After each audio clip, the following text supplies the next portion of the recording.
beserta seluruh teman-teman anggota Komisi 9 yang saya hormati, para tamu undangan kita pada pagi hari ini saya kira agak sedikit lengkap ini dan cukup dijadikan sebagai representasi dan juga referensi bagi kita untuk merumuskan bagaimana masa depan tenaga kesehatan kita di Indonesia untuk diperbaiki ke depan ini.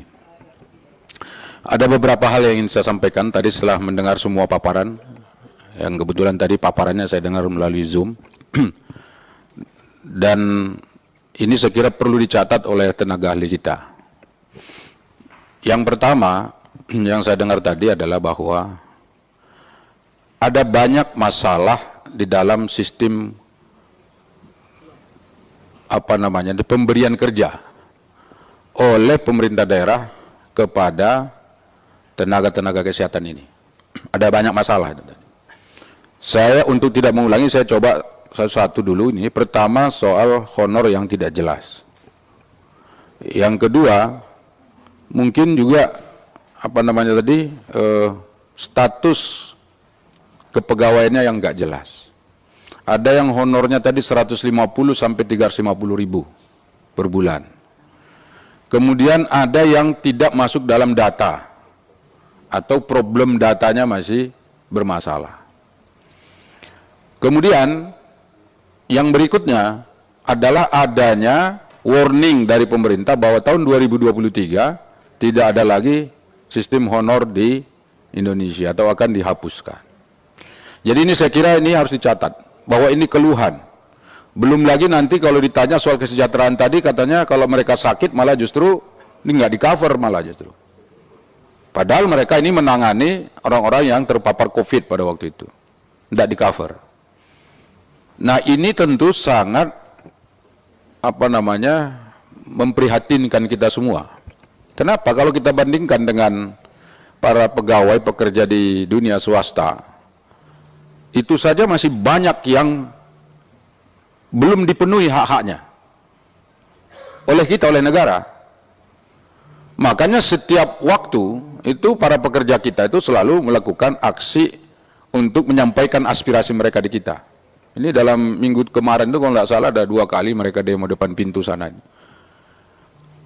Itu yang di swasta. Ini yang negara. Ini malah lebih sadis menurut saya. Kenapa? Mana ada orang pegawai digaji 150 ribu sebulan. Mohon maaf kalau yang perempuan itu ibu-ibu bidan atau ibu perawat itu, kalau 150 mungkin hanya untuk beli kosmetik ya Ibu ya. Skincare Bu ya. Skincare. Atau mungkin ya ongkosnya kurang mungkin ini. Kalau ongkos rumahnya agak jauh dari tempat dia bekerja mungkin nggak cukup. Bahkan mungkin sebagian diantaranya bawa nasi dari rumah. Dia bawa nasi ke kantor gitu, bekal supaya nggak beli. Jadi karena itu sebetulnya kalau dihitung-hitung mereka rugi nih bekerja, rugi. Kenapa? Waktunya habis, kemudian mereka nggak dapat duit dari situ. Ya dapatnya hanya sekedar aktualisasi diri karena mereka bagian yang sangat internal dalam dirinya untuk memberikan pelayanan terbaik bagi masyarakat gitu. Jadi dapatnya hanya sekedar terima kasih. Bapak Ibu, ini tidak boleh terjadi di Indonesia. Ini kita negara demokrasi. Masa negaranya saja melakukan hal yang tidak adil kepada warganya?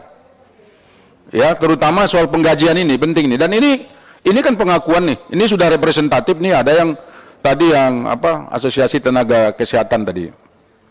Itu kan mengakui bahwa seluruh Indonesia sudah dicek-cek mereka itu bahwa pengakuan itu ada. Nah, ini sangat ironis sekali.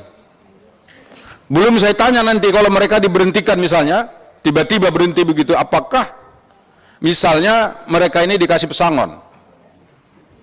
Belum ada. Atau bahkan yang paling sedih lagi itu saya dengar ini mungkin tadi nggak dipaparkan, ada yang tenaga kesehatan kita itu atau tenaga honor kita itu setiap tahun itu ya dicek lagi, dicoba lagi, diuji lagi, perpanjang lagi SK-SK-nya oleh pihak pemerintah daerah, dan kadang-kadang itu tidak fair. Kenapa? Katanya, saya tidak begitu terkonfirmasi, tapi katanya ada yang bayar juga itu untuk masuk ke sana. Betul nggak Pak? Nggak usah ragu-ragu nih, betul nggak? Nah, kalau ada orang baru, kemudian mau masuk ke sana, dia bayar. Atau yang mau diperpanjang SIM-nya, kurang lebih begitu, ada juga yang diminta bayar. Ini nggak fair. Kalau pemerintah tidak suka dengan tenaga mereka ini, dari dulu mereka larang ini mestinya, jangan menjadi pegawai-pegawai honorer begitu. Ini buktinya kan diterima, dimanfaatkan tenaganya, tapi tidak dipikirkan kesejahteraannya. Ini melanggar. Dan kita memang harus mengawal ini. Belum lagi data tadi, datanya kan kalau nggak salah kemarin kata Ibu Ade 100 berapa, 22.000 apa berapa itu? 213. Dan itu belum tentu segitu gitu loh. Bisa jadi lebih banyak yang belum terdata di situ. Saya tidak yakin 213.000. Malah justru saya 2 kali lipat dari situ mungkin ada itu. Karena ada yang TKS yang tadi belum ada saya dengar penjelasan yang soal TKS ini, itu yang lebih penting TKS nih. Tenaga kerja sukarela. Karena ketika dia melamar jadi pegawai dia harus tanda tangan. Saya yang bertanda tangan di bawah ini nama, ya kan, Antoni Ginting misalnya gitu. Tempat tanggal lahir, ini dan seterusnya. Dengan ini menyatakan bersedia untuk diangkat jadi tenaga honorer dengan catatan: 1. Tidak menuntut gaji. 2. Tidak menuntut diangkat pegawai honorer daerah. 3. Tidak menuntut untuk diangkat PNS. Itu betul kan?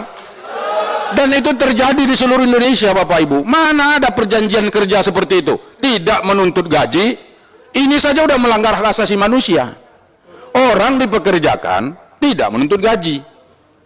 Yang kedua, tidak menuntut diangkat jadi honor daerah. Berarti mau ngapain dia kerja di situ? Honor apa dia di situ? Siapa yang mempekerjakannya? Kan nggak jelas. Yang ketiga, tidak menuntut jadi pegawai negeri. Ini sudah melanggar semua ini. Kenapa? Ini kan menuntut pegawai negeri ini.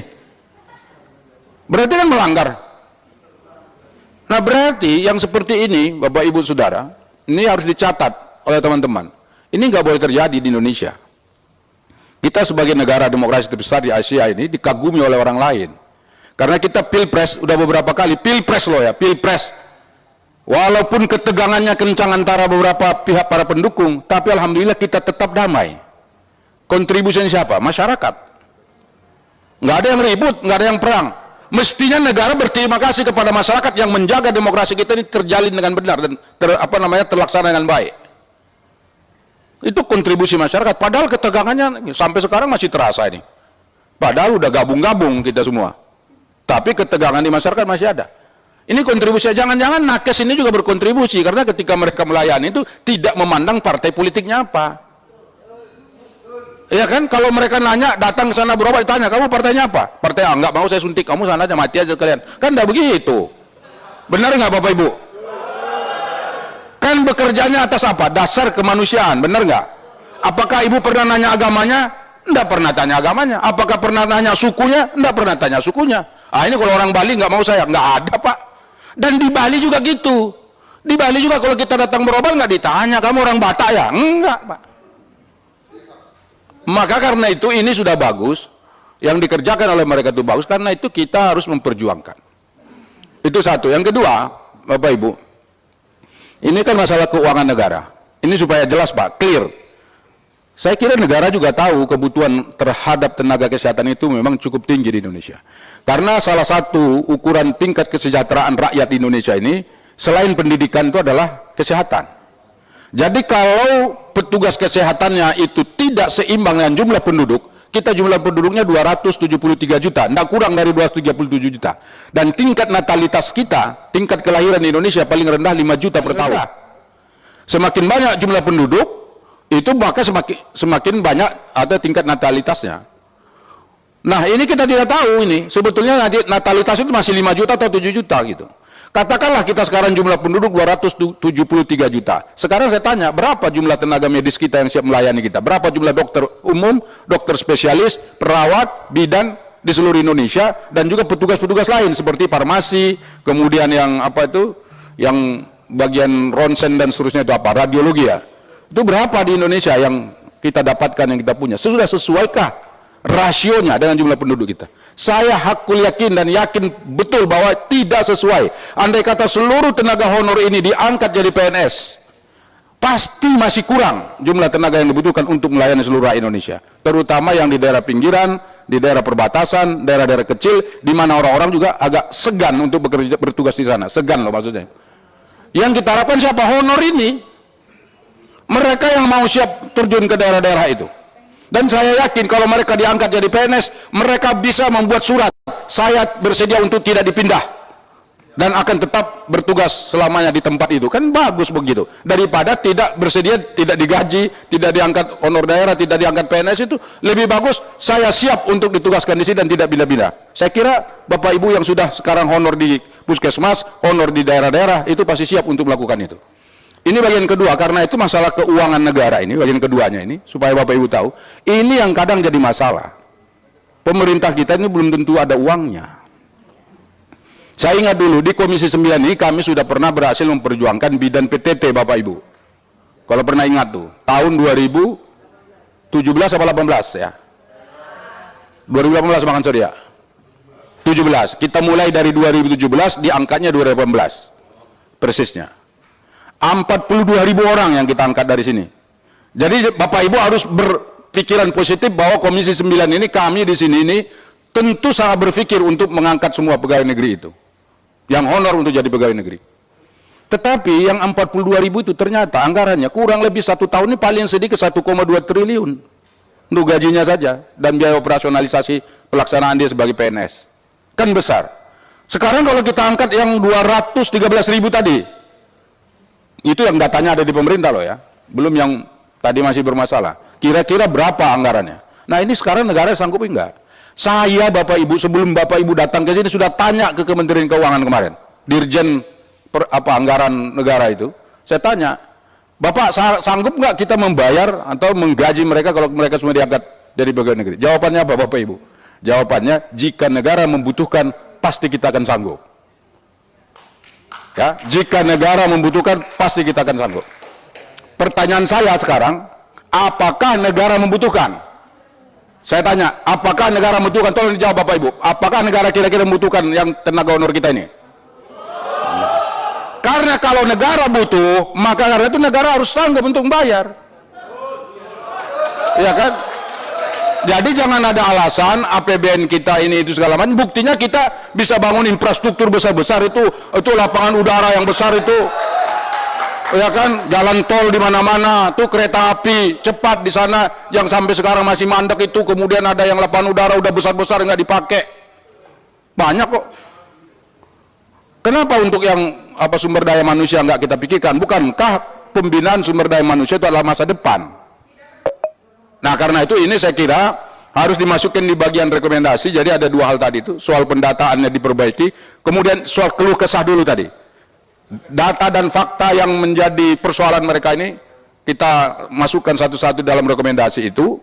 Kemudian yang kedua soal pendataan, kita harus gugat itu, karena di Indonesia ini Bapak Ibu memang data ini selalu bermasalah. Soal data BPJS saja bermasalah. Kemudian yang ketiga soal keuangan negara harus kita dukung, dan kalau perlu ini kan belum terlambat dalam pembahasan anggaran APBN sekali ini tolong dimasukkan dalam rekomendasi APBN tahun 2023. Kita harus pastikan mereka memasukkan dan memikirkan ini, Kementerian Kesehatan. Kalau tidak dipikirkan ini, ya tolong kita negosiasi soal anggarannya, apakah kita setuju atau tidak setuju. Praksi Partai Amanat Nasional, ya, partai saya mengatakan kami akan sungguh-sungguh untuk berpikir bagaimana caranya ini nanti kita sampaikan ke menterinya supaya yang honor-honorer ini jadi pikiran pemerintah, dan kalau perlu ada afirmasi positif supaya mereka ini bisa segera diangkat menjadi ASN. Walaupun tidak semua, tapi ada roadmap-nya. Setiap tahun berapa yang diangkat, supaya dengan demikian secara perlahan problem ini bisa kita tuntaskan. Dan ke depan ditata lagi bagaimana sistem dan mekanisme pemilihan dan pengangkatan pegawai negeri di Indonesia dan pegawai honorer. Jangan sampai negara saja melakukan tindak kekerasan dalam tanda petik psikologis kepada orang-orang yang dipekerjakan. Dan saya kira ini menjadi catatan penting dari fraksi Partai Amanat Nasional. Terima kasih Bapak Ibu Saudara, mudah-mudahan ini rekomendasi ini bisa dimasukkan di dalam rekomendasi panja ini khusus ya. Dan saya tidak bertanya kepada Bapak Ibu semua karena saya sudah banyak mendengar baik secara langsung di dapil saya maupun dari organisasi-organisasi yang mengirimkan ke saya. Alhamdulillah dalam 2 hari ini ada beberapa yang mengirimkan ke saya, bahkan anggota-anggota DPRD saya di daerah karena mereka tahu ada acara ini juga mengirimkan surat resmi kepada kami untuk membicarakan ini dan memperjuangkan ini. Dengan demikian ini sungguh-sungguh sangat serius di mata teman-teman juga di daerah dan tentu di mata kami di DPR RI ini. Terima kasih. Nasrullah wa fathun qarib wa basyiril mu'minin. Wassalamualaikum warahmatullahi wabarakatuh.